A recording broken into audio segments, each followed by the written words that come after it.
नमस्कार, बहुत बहुत स्वागत है आपका। आप देख रहे हैं योर स्टॉक्स। मैं हूं आपके साथ प्रशांत पांडे और मेरे साथ है मेरे सहयोगी अंश भीलवाड़। और अगले 1 घंटे आपके सवालों के जवाब और इसके साथ ही अहम खबरों पर भी हमारी नजर रहेगी। आईपीओ मार्केट की हलचल से लेकर और भी अहम मैनेजमेंट से हम खास चर्चाएं जो करने वाले हैं उन पर भी निगाह रहेगी। लेकिन सबसे पहले ये जान लीजिए कि वो कौन से तौर तरीके हैं जिसके जरिए आप योर स्टॉक्स में अपने सवाल हम तक पहुंचा सकते हैं। तो बेहद आसान सा तरीका है, अलग अलग प्लेटफॉर्म्स और इसके साथ ही नंबर जो आपके स्क्रीन पर फ्लैश हो रहा है, इस पर आप अपना सवाल हम तक भेज सकते हैं। नंबर पर कॉल करके, मैसेज करके, व्हाट्सएप के जरिए, जो भी जरिया आपको बेहतर लगता हो उसके जरिए आप अपना सवाल हम तक पहुंचाइए। आसान जो पैटर्न है वो जान लीजिए कि आपको अपना नाम, अपने शहर का नाम, जिस स्टॉक पे आपका सवाल है और नजरिया जरूर बताइए। उससे हमारे जो एक्सपर्ट होते हैं उन्हें आसानी होती है आपको बेहतर तरीके से राय देने के लिए। शॉर्ट टर्म, लॉन्ग टर्म, जो भी आपका व्यू हो वो जरूर मेंशन कीजिए। इसके अलावा यूट्यूब पर ये शो जब आप लाइव देख रहे हैं तो कमेंट करके भी आप अपने सवाल हम तक पहुंचा सकते हैं। बीच बीच में हम उन सवालों को भी शामिल करते हैं। तो चलिए, ये तो था पूरा तौर तरीका जिसके जरिए आप अपने सवाल यो स्टॉक में हम तक पहुंचा सकते हैं। फटाफट से अपने सवाल भेजिए। आज हमारे साथ वेंचुरा सिक्योरिटीज के विनीत बोलेंजकर साहब और फिन वर्सिफाई की ध्वनि पटेल हमारे साथ जुड़ी हैं। आप दोनों का बहुत बहुत स्वागत। Good morning. जरा बाजार को अगर हम देखें तो बाजार में बेहतर संकेत फिलहाल नजर आते हुए आप देखिए कि अच्छे जो ग्लोबल संकेत हैं उनका इंपैक्ट बाजार पर साफ तौर पर नजर आ रहा है। निफ्टी में देखिए 24,350 के पार इस वक्त निफ्टी, करीब 24,350 के करीब है इस वक्त निफ्टी। 200 अंकों से ज्यादा की तेजी हम यहां पर देख पा रहे हैं। सेंसेक्स में 750 अंकों की तेजी है, 79,600 के पार इस वक्त सेंसेक्स जाता हुआ। बैंक निफ्टी की अगर हम बात करें तो यहां भी लगभग 350 अंकों की तेजी हम देख पा रहे हैं, 50,500 के करीब। इस तेजी को लीड करते हुए निफ्टी 50 गेनर्स में Eicher Motors, Tata Motors, Grasim, ONGC और एचसीएल टेक जैसे स्टॉक्स हैं। तो वहीं बीपीसीएल, सिप्ला, आईटीसी, इसके अलावा एचयूएल जैसे स्टॉक पर हम हल्का दबाव इस वक्त देख पा रहे हैं। आपके सामने एडवांस डिक्लाइन रेशियो की पिक्चर लाते हैं जो एक बेहतर संकेत की ओर इशारा कर रहा है। 1634 स्टॉक ऐसे हैं जो कि इस वक्त हरे निशान में कारोबार कर रहे हैं। कमोबेश यही तस्वीर कल भी हमें नजर आई थी। तो इस वक्त एडवांस डिक्लाइन रेशियो में 1634 यानी 1634 इतने स्टॉक्स हरे निशान में कारोबार कर रहे हैं। 773 स्टॉक्स ऐसे हैं जो कि दबाव में नजर आ रहे हैं। चलिए बढ़ते आगे, अपने एक्सपर्ट की ओर रुख करते हैं। तमाम एक्शन आज बाजार में बना हुआ है। आईपीओ मार्केट में भी एक्शन हम देख रहे हैं। ओला की लिस्टिंग हुई है, हालांकि सपाट लिस्टिंग कही जाएगी। हालांकि लिस्टिंग के बाद शेयर में लगभग 8 से 10% का उछाल हमने देखा है। इसके अलावा अब रिजल्ट्स जो हैं वो धीरे धीरे लगातार सामने आ रहे हैं। 14-15 तारीख तक ये रिजल्ट आते रहेंगे। आईटी स्टॉक्स की बात करें तो एक बार फिर आईटी शेयरों में तेजी लौटी है। ध्वनि में आपके पास आना चाहूंगा। बाजार में जिस तेजी की उम्मीद की जा रही थी, अब बाजार उस तेजी की ओर लौटता हुआ और तमाम अहम पॉकेट्स में भी हम एक बेहतर संकेत देख रहे हैं। अब बाजार में क्या रणनीति अपनाई जाए, क्योंकि पिछले दिनों हम देख रहे थे कि बाजार जितना चढ़ रहा था उसके बाद एक करेक्शन भी आ रहा था। बंद होते होते बाजार में कहीं ना कहीं जो 24,200 का अहम लेवल था उसे थामने में दिक्कत आ रही थी। Good morning. यहाँ पे सबसे पहले अगर हम इंडेक्स की बात कर रहे हैं तो निफ्टी में जो इंट्राडे यहाँ पे फॉर्मेशन बन रही है उसको खास करके मैं हाईलाइट करना चाहूंगी कि डेफिनेटली हमने आज एक गैप अप के साथ ओपन करा, बट ये भी हमें देखना चाहिए कि डेज हाई को हम यहाँ पे सस्टेन नहीं कर पाए हैं। जो 24,400 का लेवल बन रहा था उसको हम ऊपर की तरफ क्रॉस नहीं कर पाए हैं और वहां से हम अभी फिलहाल के लिए इंट्राडे बेसिस पर ट्रेड में नीचे फिसल चुके हैं। ओवरऑल बुलिश साइड की ट्रेड इंडेक्स सेटअप पे बनाने के लिए 24,400 का लेवल के ऊपर क्लोज करना काफी महत्वपूर्ण रहेगा, क्योंकि यहाँ पे derivative data, intraday moving averages और डेली चार्ट पे भी जो शॉर्ट टर्म मूविंग एवरेजेस होती है उनका एक रेजिस्टेंस देखने को मिल रहा है। तो अभी फिलहाल के लिए इंडेक्स पे कोई भी बुलिश साइड की रणनीति ना ले। यहाँ पे नीचे की साइड के सपोर्ट डेफिनेटली है जो हमें ऊपर की तरफ शिफ्ट होते हुए रहे हैं, जहाँ पे पहले हमारा सपोर्ट लेवल जो था वो बन रहा था 24,050 के लेवल के पास। अब वो सपोर्ट लेवल ऊपर की तरफ शिफ्ट होके 24,200 की लेवल के पास देखने को मिल रहा है। तो डेफिनेटली संकेत यहाँ पे हमें बुलिश साइड के देखने को मिल रहे हैं, बट ओवरऑल सेटअप और कंफर्मेशन जो है वो यहाँ पे मिसिंग है। तो रेंज बाउंड ट्रेड जो है वो अभी फिलहाल हमें इंडेक्स में देखने को मिल रहा है यहाँ पे निफ्टी में। बैंक निफ्टी को भी अगर हम देख रहे हैं तो बैंक निफ्टी की भी जो ओपनिंग हुई थी उसके बाद यहाँ पे हमने देखा कि 50,600 के पास इंट्राडे हाईज बनाया और वहां से करीब 100 पॉइंट की गिरावट यहाँ पे देखने को मिल रही है। तो बैंक निफ्टी के भी चार्टिकल स्ट्रक्चर जो है उसमें भी यहाँ पे ऊपर की तरफ जो रेजिस्टेंस है वो देखने को मिल रहा है कि 50,600 50,800 का जो लेवल बन रहा है वो बैंक निफ्टी में भी एक रेजिस्टेंस की तरह काम करेगा। कोई भी बुलिश साइड की ट्रेड इनिशिएट करने के लिए बैंक निफ्टी में भी ये लेवल्स क्रॉस करना काफी महत्वपूर्ण रहेगा। जैसे निफ्टी में हमने देखा bank Nifty similar kind of setup है, जहां पे सपोर्ट लेवल जो है वो ऊपर की तरफ शिफ्ट होते हुए दिख रहे हैं। पहले जो 50,000 का एक साइकोलॉजिकल मार्क बैंक निफ्टी में एक सपोर्ट लेवल की तरह काम कर रहा था, वो अब ऊपर की तरफ शिफ्ट हो गया है, जहां पे अब देखने को मिल रहा है कि 50,200 50,250 के जो लेवल्स है वो अब यहाँ पर एक सपोर्ट लेवल की तरह काम कर रहे हैं। तो डेफिनेटली यहाँ पे संकेत पॉजिटिव साइड के हैं, बट रेंज बाउंड कारोबार देखने को मिल रहा है, जिसमें रिस्क रिवॉर्ड इंडेक्स साइड पे फेवरेबल नहीं रहेगा। स्टॉक स्पेसिफिक एक्शन काफी सेक्टर्स में देखने को मिल रहा है, तो उस पर फोकस बनाने को यहाँ पे सजेस्ट करेंगे। जी बिल्कुल, ये थी डिटेल्ड राय ध्वनि जी की तरफ से। इसी के साथ शो को आगे बढ़ाते हैं और हमारे पहले लाइव दर्शक को जोड़ते हैं। तो पुणे से स्नेहा जी हमारे साथ जुड़ चुकी है। स्नेहा जी नमस्कार, पूछिए क्या है आपका सवाल। Good morning. मेरा सवाल ऐसा है कि बीडीएल भारत डायनामिक्स शेयर मैंने लिया है और उसका रेट मैंने 1670 से लिया है, 1670, और 1500 शेयर्स मेरे पास है। तो अभी बहुत नीचे आ गया है, तो वही मुझे पूछना था। और मेरा शॉर्ट टर्म का भी है, विद इन 15 डेज क्या हो सकेगा ऐसे? जी बिल्कुल, 15 डेज़ का व्यू है। तो ध्वनि जी आपके पास ये आना चाहूँगा, टेक्निकली अगर देखा जाए जहाँ से खरीदारी है वहाँ से कुछ 12-13% फॉल आ चुका है, लेकिन ये मंथ के लो से भी देखें तो 9% का एक रिकवरी भी आता हुआ नज़र आया है। कुछ 15 दिन की ही इनकी नज़रिया है, तो उस हिसाब से क्या करना चाहिए यहाँ पे? साथ ही साथ एक स्टॉप लॉस भी दे दें यहाँ पर।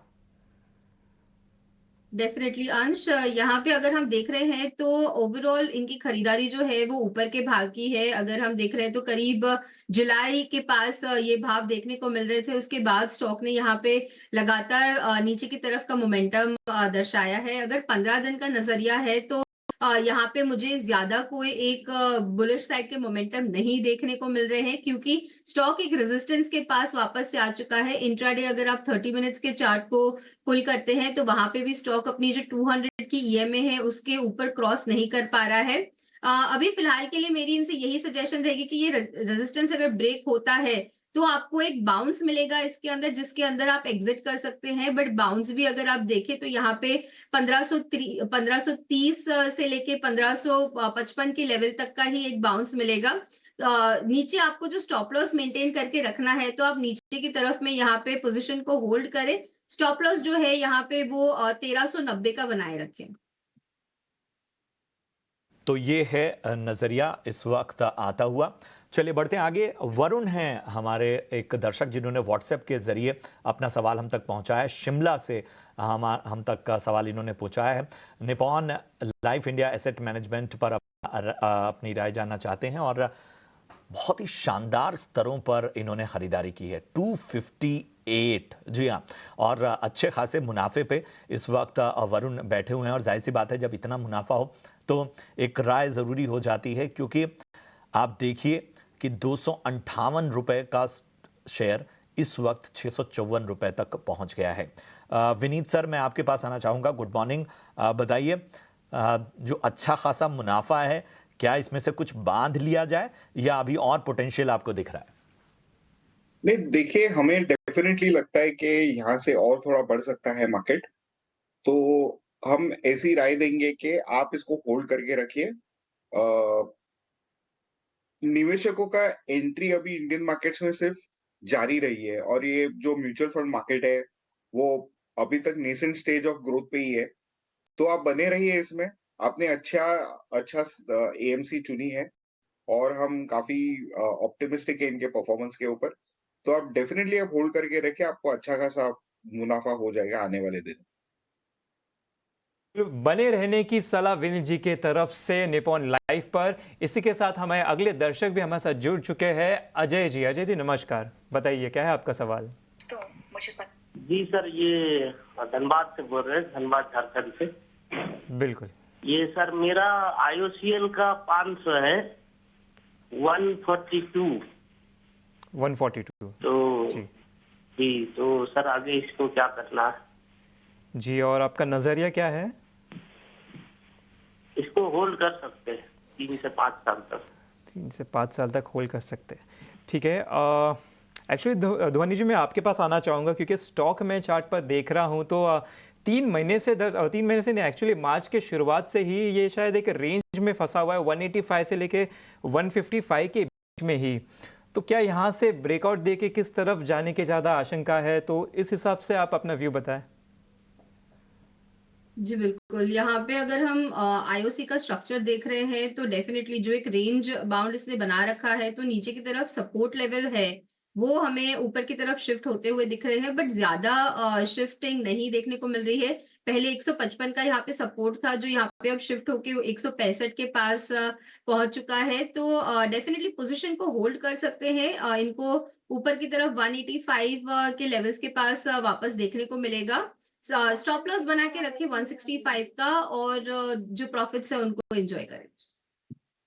तो यहां पर बने रहने की आपको सलाह मिलती हुई। चलिए बढ़ते हैं आगे और अब आपके लिए लेकर आते हैं अपना खास सेगमेंट ऑप्शंस के champion.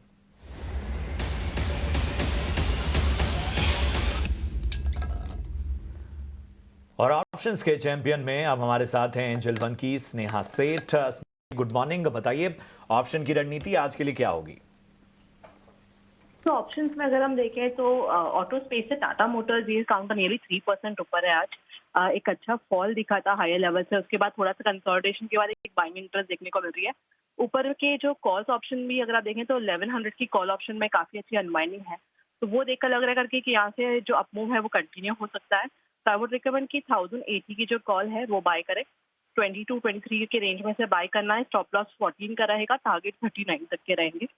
As per the stop loss, जो maximum loss हो सकता है that will be 4,900, approximately 5,000. और अपसाइड में अगर प्रॉफिट आता है तो that will be around 8,800. बहुत शुक्रिया करेंगे स्नेहा जी आपका इस अहम रणनीति के लिए। तो टाटा मोटर्स 1080 की कॉल आपको खरीदने हैं अगस्त सीरीज की, जो कि 22-23 के आसपास आपको मिलेगी। लक्ष्य जो है वो 39 रुपए का, स्टॉप लॉस यहाँ आपको 14 रुपए का लगाना है। मुनाफा 8,800 तक का हो सकता है, जबकि अधिकतम नुकसान 4,900 तक का इसमें हासिल हो सकता है। लेकिन यहां आपको आपके सामने से भी का स्टैंडर्ड रिस्क डिस्क्लोजर लेकर आते हैं जो बताता है कि जो ऑप्शन की दुनिया है वो जोखिमों से भरी पड़ी है। यहाँ पर 90% लोग पैसे गंवाते हैं और नुकसान का जो दायरा है वो कैसा है वो भी आप इस जानकारी से समझ सकते हैं। इसलिए फाइनेंशियल एडवाइजर की सलाह लें, उस आधार पर ही आगे बढ़ें। बहरहाल कड़ी में आरबीआई पॉलिसी, बैंकों की डिपॉजिट और पर्सनल लोन सहित कई मुद्दों पर चर्चा के लिए हमारे साथ हैं HDFC लाइफ के चेयरमैन के मिस्त्री साहब। के साहब बहुत बहुत स्वागत आपका, अपना समय देने के लिए बहुत बहुत धन्यवाद। मेरा पहला सवाल आपसे यही रहेगा कि रिजर्व बैंक ने दरों में कोई बदलाव नहीं किया है, महंगाई धीरे धीरे कम हो रही है, ब्याज दरों में कमी के लिए कितना ज्यादा लंबा इंतजार करना पड़ेगा? देखिए मेरे हिसाब से 2024 का एंड में, कैलेंडर ईयर 2024 के एंड में शायद रेट डिक्रीज हो सकती है। अभी हम देख रहे हैं कि यूएस में डेटा बहुत वीक आया है, and because of weak data in the US, every economist is now saying कि US के अंदर Fed will reduce rates a lot faster than what was expected. पहले तो लोग बात कर रहे थे कि 25 basis points ये साल में reduce करेंगे, अब लोग बात कर रहे हैं कि 100 basis points they would reduce, maybe even 125 basis points. तो the economy, the global economy is evolving. तो अगर यूएस ने जो इंटरेस्ट रेट रिड्यूस करना शुरू किया, which I think will happen, then मेरे ओपिनियन में दिसंबर के पहले आरबीआई ने भी पहला रेट कट कर सकते हैं। केके जी, पहले तो नमस्कार। और मेरा सवाल ये है कि बैंकों में डिपॉजिट धीरे धीरे बढ़ रही है, क्रेडिट ग्रोथ भी ज़्यादा है, बैंकों पर दबाव है, तो क्या ये स्ट्रक्चरल दिक्कत हो सकती है और कितनी बड़ी चुनौती है ये? देखिए, पूरे लास्ट एक साल से ये थोड़ी चुनौती हो रही है कि बैंक की जो डिपॉजिट्स है वो डिपॉजिट्स इतनी स्पीड से ग्रो नहीं हो रही है जो पहले। बट ऐसा, this is not the first time it has happened. आपने हिस्टोरिकली भी अगर देखा होगा तो ऐसे कई टाइम हुए हैं हिस्ट्री में जब डिपॉजिट ग्रोथ थोड़ा वीक हो गया है, वो हो जाता है। मेरे हिसाब से ये इसका एक जो कारण है वो probably is a little bit of food inflation. जो middle income, lower middle income लोगों के लिए उनका biggest cost of expenditure is for the house is food expenditure. और फूड एक्सपेंडिचर हमने देखी है has gone up, has been, the inflation has been higher. ये साल मॉनसून्स नॉर्मल लग रहे हैं। ग्लोबली हम लोग देख रहे हैं फूड प्राइसेस थोड़े कम हो रहे हैं।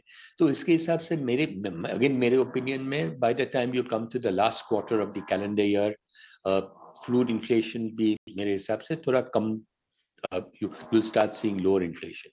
And if food inflation comes down, and along with that, जो government ने इतनी अच्छी initiatives ली है in terms of job creation, जो बजट में अभी अनाउंस हुआ था, प्लस अदर फैक्टर्स, तो जो लोगों के हाथ में इनकम बढ़ेगी, which will happen because after more jobs are created, और जो अगर एक्सपेंडिचर, जो फूड की जो आप एक्सपेंस है वो थोड़ी कम होती है, तो then automatically savings will start increasing, and usually this kind of people would put money in bank deposits. So bank deposits मेरे हिसाब से आपको from now onwards, you will start now onwards, meaning probably from October onwards, आप देखेंगे मेरे हिसाब से ये थोड़ा ट्रेंड will start increasing.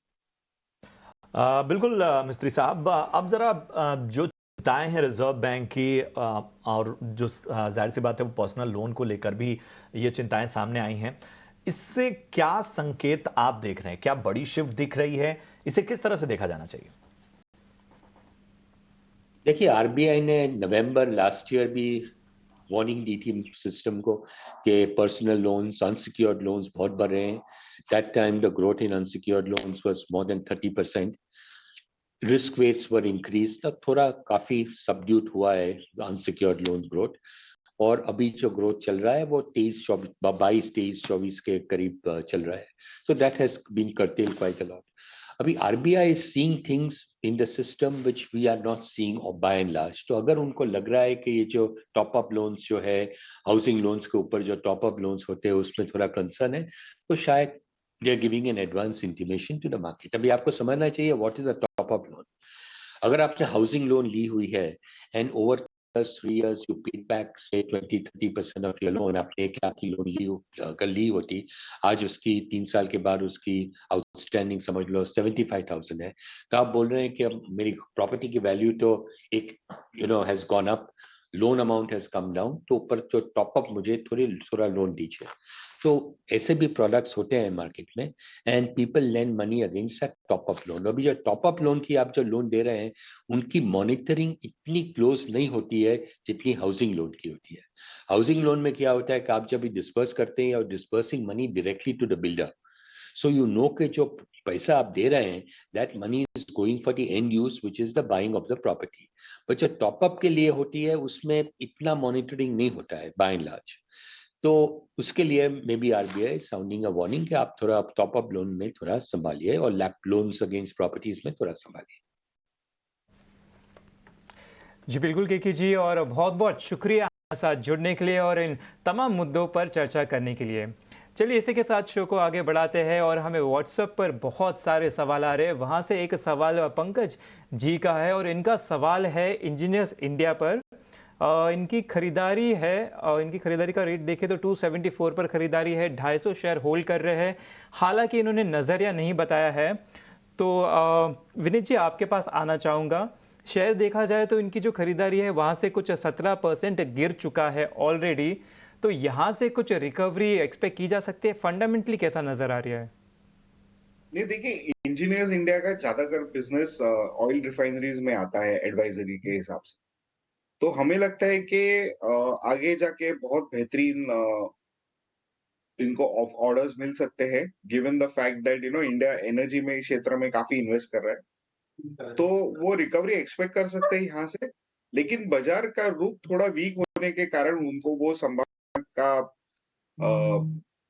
या प्रॉफिट नहीं आ रहा है, उन्हें थोड़ा सा वेट करना चाहिए और आपको देखोगे कि आपको रिकवरी आते रहेगी। वेट करने की सलाह यहाँ से विनीत जी की। ऑर्डर मिल सकते हैं, कंपनी फंडामेंटली अच्छी नजर आ रही है। चलिए इसी के साथ